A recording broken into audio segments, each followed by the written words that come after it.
প্রিয় দর্শক বন্ধুরা, এই মুহূর্তে উঠে আসছে ৩২,০০০ শিক্ষকদের প্রসঙ্গে অত্যন্ত জরুরি একটি খবর আপডেট।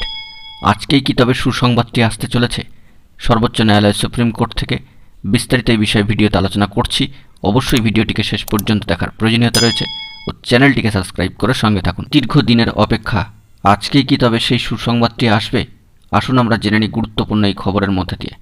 ৩২,০০০ প্রাথমিক শিক্ষকের চাকরি বাতিল সংক্রান্ত মামলায় সর্বোচ্চ ন্যায়ালয় সুপ্রিম কোর্টে দায়ের হয়েছে এসএলপি।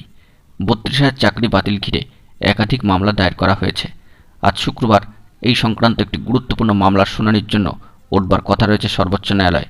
ডিভিশন বেঞ্চের রায়কে চ্যালেঞ্জ জানিয়ে শিক্ষকদের একাংশ এবং প্রাথমিক শিক্ষা পর্ষদ সুপ্রিম কোর্টে কেস ফাইল করেছিল। আজ ৭ই জুলাই ৩২,০০০ শিক্ষকের চাকরি সংক্রান্ত মামলার গুরুত্বপূর্ণ শুনানি রয়েছে বলে খবরে উঠে আসছে। জানা যাচ্ছে এটি অ্যাডমিশন হিয়ারিং। মামলার গতি প্রকৃতি অনেকটাই এর উপর নির্ভর করবে। মামলা গ্রহণ হলেই মহামান্য কলকাতা হাইকোর্টের নির্দেশে স্থগিতাদেশ পড়বার একটা সম্ভাবনার জায়গা থাকছে। সেক্ষেত্রে সুসংবাদটি কিন্তু উঠে আসতে পারে এবং অবশ্যই সেক্ষেত্রে সুবিধা হবে এই ৩২,০০০ শিক্ষক শিক্ষিকাদের। প্রসঙ্গক্রমে জানিয়ে রাখা দরকার যে চাকরি বহাল রাখতে সর্বোচ্চ ন্যায়ালয় সুপ্রিম কোর্টে কিন্তু মামলা দাখিল হয়েছে মহামান্য কলকাতা হাইকোর্টের নির্দেশকে চ্যালেঞ্জ জানিয়ে। মহামান্য কলকাতা হাইকোর্টের নির্দেশে সম্প্রতি ৩২,০০০ প্রাথমিক শিক্ষকের চাকরি ভবিষ্যৎ কিন্তু অনিশ্চয়তার মুখে পড়ে গিয়েছিল।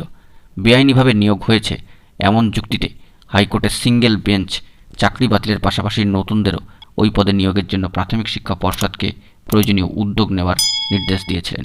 ডিভিশন বেঞ্চ চাকরি বাতিলের নির্দেশের ওপর কয়েক মাস কিন্তু স্থগিতাদেশ দিলেও নতুন নিয়োগের বিষয়টি বহাল রেখেছেন। একাধিক দুর্নীতির অভিযোগে ৩২,০০০ প্রাথমিক শিক্ষকের চাকরি বাতিল এর নির্দেশ দিয়েছিলেন সম্মানীয় বিচারপতি অভিজিৎ গঙ্গোপাধ্যায় মহাশয়। সিঙ্গেল বেঞ্চের নির্দেশকে চ্যালেঞ্জ জানিয়ে ডিভিশন বেঞ্চে গিয়েছিল চাকরিহারা এই সমস্ত শিক্ষক শিক্ষিকারা। মহামান্য কলকাতা হাইকোর্টের ডিভিশন বেঞ্চের রায় অনুযায়ী ২০১৬ সালের নিয়োগ প্রক্রিয়ায় যারা অংশগ্রহণ করেছিল তারা পুনরায় ইন্টারভিউ দেবেন। ২০১৪ সালে ১,২৫,০০০-এর মতো পরীক্ষার্থী টেট পাস করেছিলেন।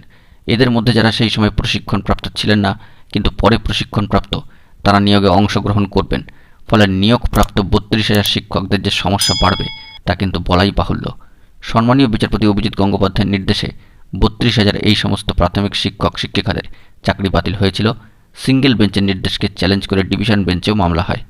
চাকরি বাতিল মামলায় ডিভিশন বেঞ্চ জানায় এই শিক্ষকদের চাকরি বাতিল হচ্ছে না, তবে ৩ মাসের মধ্যে নতুন করে ইন্টারভিউ নিতে হবে এবং সেপ্টেম্বরের প্রথম সপ্তাহে এই মামলার শুনানি হবে।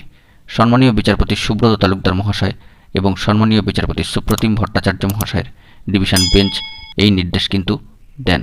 মহামান্য আদালতের এই রায়কে চ্যালেঞ্জ করেই সর্বোচ্চ ন্যায়ালয় সুপ্রিম কোর্টে গিয়েছেন মামলাকারীরা। তাদের দাবি নতুন করে আর নিয়োগ প্রক্রিয়ায় অংশ নেওয়ার প্রয়োজন নেই তাদের। পাশাপাশি এই রায়ের উপরে স্থগিতাদেশ দেওয়ারও দাবি তোলা হয়েছে। দেখার বিষয় এখন শেষ পর্যন্ত মামলাটি কোথায় দাঁড়ায়। অবশ্যই সর্বোচ্চ ন্যায়ালয়ের দিকে আমাদের সবার চোখ থাকবে এবং আজকেই সেই সুসংবাদটি আসে কিনা সেই দিকে কিন্তু আমার আপনার সবারই চোখ থাকবে। বন্ধুরা, এখন এটুকুই। সকলে ভালো থাকবেন এবং চ্যানেলটিকে অবশ্যই এখনই সাবস্ক্রাইব করে নিয়ে সঙ্গে থাকবেন। ধন্যবাদ।